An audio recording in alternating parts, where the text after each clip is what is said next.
안녕하세요. 저희는 멘토링 강연 교육기부 봉사단 문화홍보부의 7기 김민준, 7기 백진화. 8기 조예은입니다. 오늘 저희가 이렇게 모인 이유는요. 대학교 입시를 준비하는 고등학생 친구들을 위해 Q&A 영상을 촬영하게 되었습니다. 코로나 바이러스로 인해 정규 수업을 충분히 받지 못하고 근래 대회나 봉사활동 같은 행사도 참여하는 게 많이 어려워서 저희가 조금이나마 도움을 드릴 수 있도록 준비했습니다. 저희가 원래 학교로 찾아가서 이야기도 해봐야 되는데 이렇게나마 대체해보도록 하겠습니다. 구글 폼을 통하여 여러분들께 어떤 질문 답변이 가장 필요한지 조사했기 때문에 더더욱 유익할 것이라고 생각됩니다. 자, 그럼 거두절미하고 바로 시작하도록 하겠습니다. 끝까지 영상 시청해주세요. 지금 구글 폼을 통해서 많은 사연이 들어왔는데요. 첫 번째 질문입니다. 자신만의 멘탈 관리 방법 혹은 스트레스 해소 방법이 있다면 말씀해주세요. 지금처럼 예상하지 못했던 일이 생기면 멘탈 관리가 정말 중요할 것 같아요. 저는 지나간 일에 후회하지 않고 계속 긍정적인 말을 해주고는 했어요. 멘토님들은 어떻게 하셨나요? 저는 제가 가장 좋아하는 일을 하면서 스트레스를 풀어야 장기적으로 집중하기 더 좋은 것 같아요. 사소한 취미 활동을 즐기는 시간이 보내면 이제 힐링이 되었고 저는 산책하고 음악 듣는 게 제 소소한 행복이었어요. 여러분도 여러분이 좋아하는 취미 활동이 뭔지 이제 생각을 해주셨으면 좋겠어요. 맞아요. 저는 그 활동이 동아리 활동이나 봉사 활동이었거든요. 근데 생각이 정리되면서 스트레스가 확 풀리더라고요.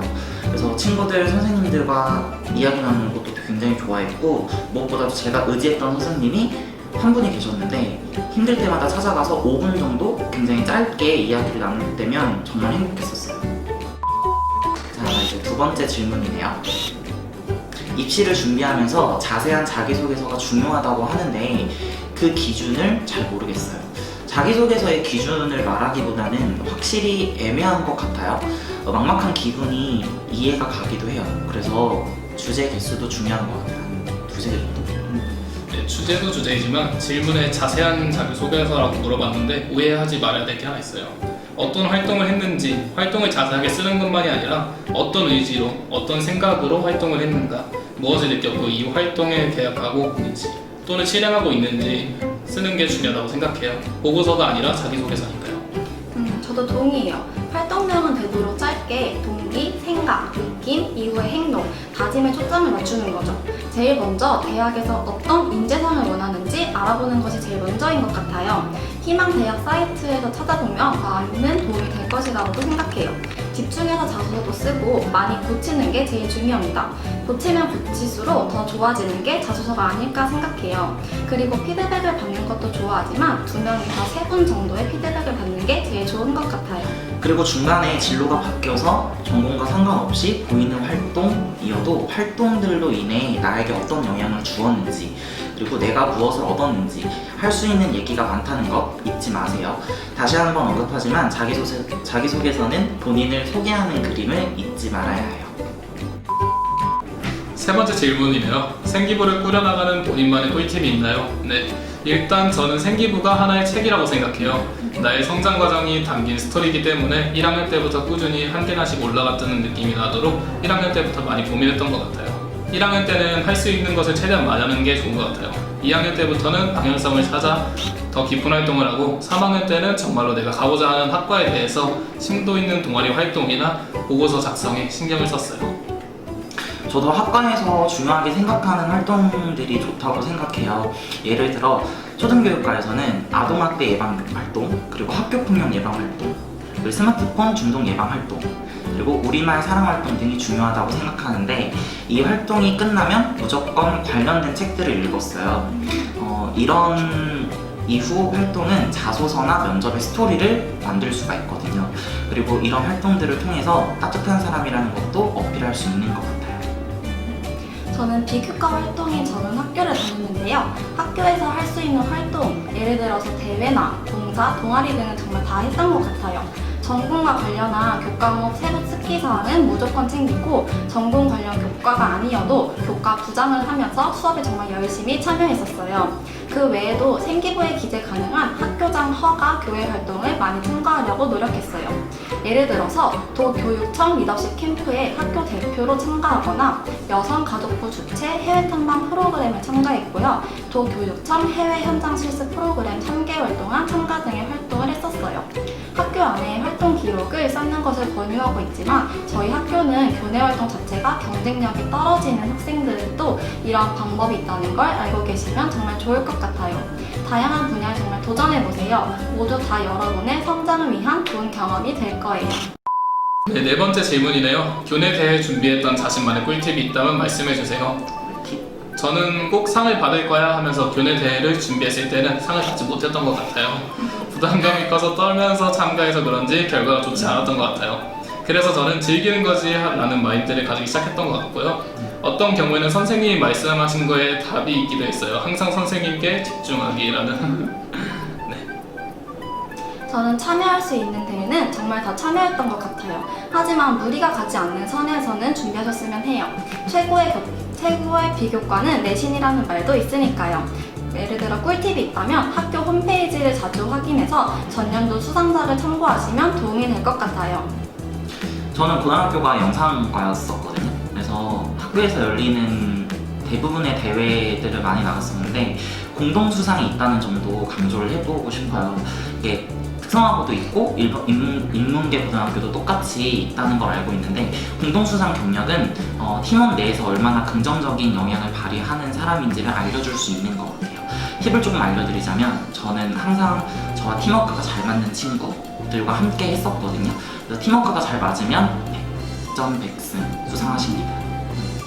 그래서 이런 것들을 더 잘 준비할 수 있는 것 같아요. 다음 질문입니다. 전교 임원이나 학급 임원 혹은 동아리 임원을 하려면 어떻게 준비하는 것이 좋을까요? 저는 학급 임원을 했었는데 공약을 세운다면 학급 임원 선거 때는 누가 이런 거 했으면 좋겠다 싶은 것을 공약으로 거는 게 좋을 것 같아요. 저희는 자격증 시험 보는 친구들이 정말 많았는데 일정 하나하나 검색하기 어렵기 때문에 친구들을 위해서 학급 달력 밑에 일정이나 자격증의 종류 같은 거를 적어서 이렇게 게시하는 걸 공약했어요. 또 저는 동아리 부장이기도 했었는데요. 평소에 동아리 활동을 성실히 하고 리더십 있게 상황을 이끌어 나가는 제 모습을 보면서 선배님들께서 저를 부장으로 뽑아주신 것 같아요. 동아리 임원이 되고 싶다면 적극적인 활동, 학급 임원이 되고 싶다면 친구들을 위해서 세심한 배려하는 게 좋을 것 같아요. 저는 선도부와 자치법전을 했었는데 자신의 열정과 자신감을 보여주는 게 굉장히 좋은 것 같아요. 또 첫마디 자기소개에서 하나의 독특한 단어를 정하면 저는 모모와 같은 전교임원이 되고 싶은 백진원입니다. 이렇게라고 정한다면 면접위원분들도 여러분들을 좀 더 잘 기억하실 수 있으실 거예요. 그리고 3년 내내 학급 임원도 했었었는데 학급을 긍정적인 방향으로 이끌 수 있을 것 같다라는 약간 믿음과 신뢰? 이런 것도 굉장히 중요한 것 같아요. 그래서 특히 뭐 학급 임원은 친구들이 여러분들의 평소 특성을 보고 뽑아주는 경우들이 많기 때문에 그만큼 믿음이 쌓여야 또는 신뢰가 쌓여야 많은 것을 할 수 있지 않을까 생각합니다. 저는 리더십에도 다양한 종류가 있다고 생각해요. 저는 모두가 함께 하도록 뒤에서 이끄는 리더였어요. 억지로 끌고 가기보다는 뒤에서 하도록 응원해주며 이제 낙오되지 않도록 받쳐주는 리더였기 때문에 이러한 점을 어필했고 밝은 에너지로 학급 분위기를 전환시킬 수 있었던 모습을 보여줬던 것 같아요. 그러니까 여러분들도 자신의 성격 중 어떤 점을 개발하여 어떤 유형의 리더가 될 수 있을지 많은 생각을 해봤으면 좋겠어요. 다음 질문입니다. 대학 입시 면접설 들려주세요. 저는 초등학교에서 교육활동을 한 경험이 있다고 답변을 했더니 이후 질문으로 초등학교 몇 학년을 가르쳤을 때 본인과 가장 잘 맞는다고 생각했나요? 질문이었어요. 사실 면접에서 어떠한 질문이 나올지는 알 수 없어요. 그러니 이런 과에 관심이 있다면 여러분이 자신만의 교육관을 세우셨으면 좋겠습니다. 그래야 어떤 질문이 나오든 자신의 교육관이 있다면 자신의 틀에 맞추어 얼마든지 대답을 할 수 있기 때문이에요. 이때 자신만의 교육관이란 자신이 교육에 있어서 무엇을 가장 중시하는지, 그 다음에 무엇을 가장 우선순위에 두는지를 알 수 있습니다. 제시문 기반 면접인 경우에는 짧은 시간 내에 제시문 내용을 이해하고 이에 대한 자신의 생각을 답변하는 것도 중요합니다. 평소에 다양한 글을 많이 접하고 많이 생각하는 습관을 길러두세요. 저도 뭐 학교에서 서울대랑 우리 학교 중에 둘 다 붙으면 어디 갈 거냐는 황당한 질문을 받았는데 제가 뭐라고 대답했을까요? 글쎄요. 서울대 간다 그랬지. 당연한 거 아니에요? 사람의 사이 끝인데. 근데 그때 서울대 지원을 안 한다고 그렇게 가볍게 넘겼을 수도 있을 텐데 왜 그랬나 싶어요. 불합격을 했지만 첫 면접이라 좀 긴장해서 그런지 대답을 좀 잘 못했던 것 같아요.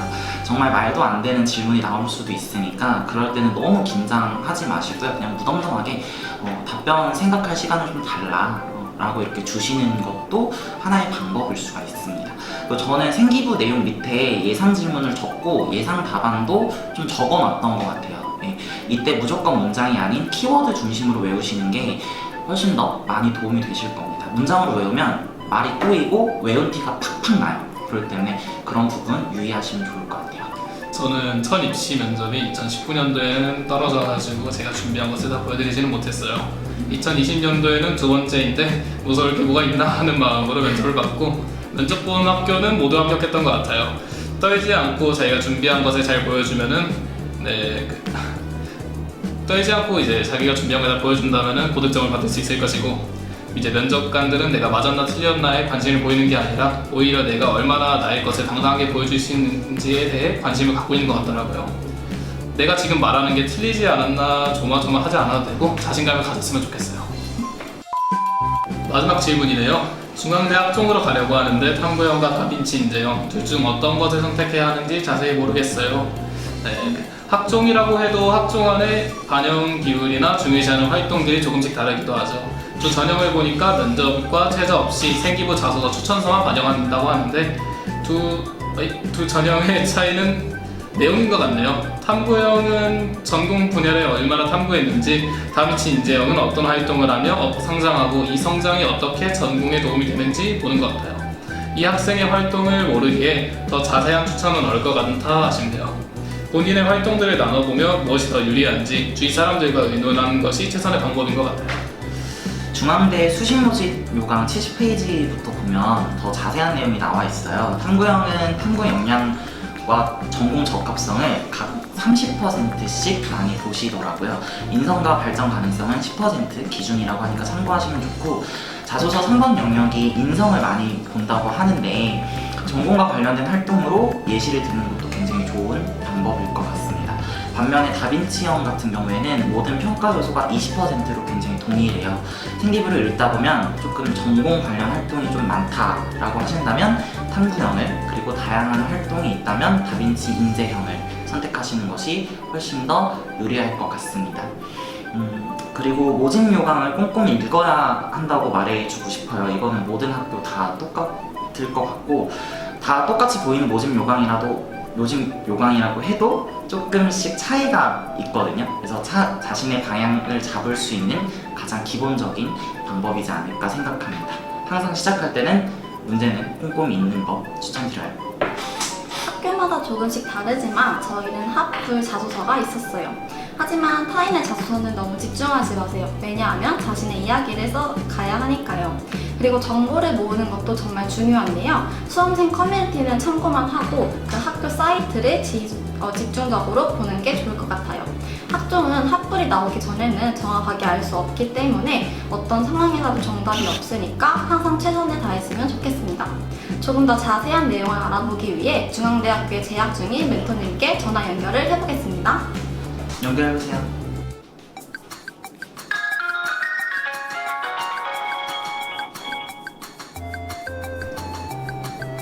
여보세요? 어디 사는 누구세요? 네? 저는 상도에 살고 있는 박민입니다. 자기소개해주세요.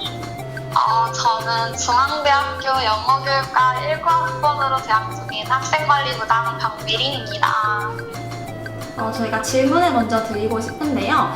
어떤 학생이 중앙대학교를 학종으로 가고 싶어 합니다. 그러나 탐구형으로 가야 될지 다빈치 인재형으로 가야 될지 어떤 차이점이 있는지 궁금하고요. 좀 더 자세한 팁을 알고 싶습니다.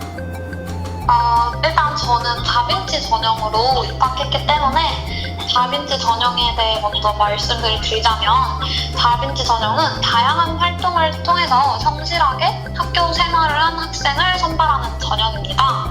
꼭 전공과 직접적인 관련이 있지 않더라도 다양한 교내 활동을 통해 균형적으로 성장했다는 것을 보여줄 수 있다면 다빈치 전형으로 지원하는 것이 적합합니다. 탐구 전형은 이거랑 조금 다르게 전공 분야에 특화된 학생들을 선발하는 전형인데요. 제 학과인 영어교육과를 예로 들자면 다른 교과의 성적이나 활동이 다소 부족하더라도 전공 분야인 영어교과 성적이 매우 우수하고 관련 연구나 탐구 활동을 많이 했다는 것이 자기 자신의 생활기록부에 드러났다면 탐구 전형이 적합하다고 할 수 있습니다. 이렇게 두 전형의 성격이 다르기 때문에 중앙대학교에 지원하기 전에는 꼭 자신의 생활기록부가 어떤 성격을 띠고 있는지 잘 분석한 후에 전형을 선택하는 것을 추천드립니다. 네, 지금까지 저희 중앙대학교 전형에 대해서 알아봤는데요. 여러분들이 좀 자세히 이렇게 도움이 되었으면 좋겠습니다. 전화 연결해 주셔서 감사합니다. 네. 지금까지 질문을 통해서 여러분들께 많은 도움이 되었기를 바랍니다. 내년에는 멘티가 아닌 멘토로서 이곳 멘붕단에서 볼 수 있었으면 좋겠어요. 아쉽게도 벌써 Q&A 영상이 끝을 향해 가고 있네요.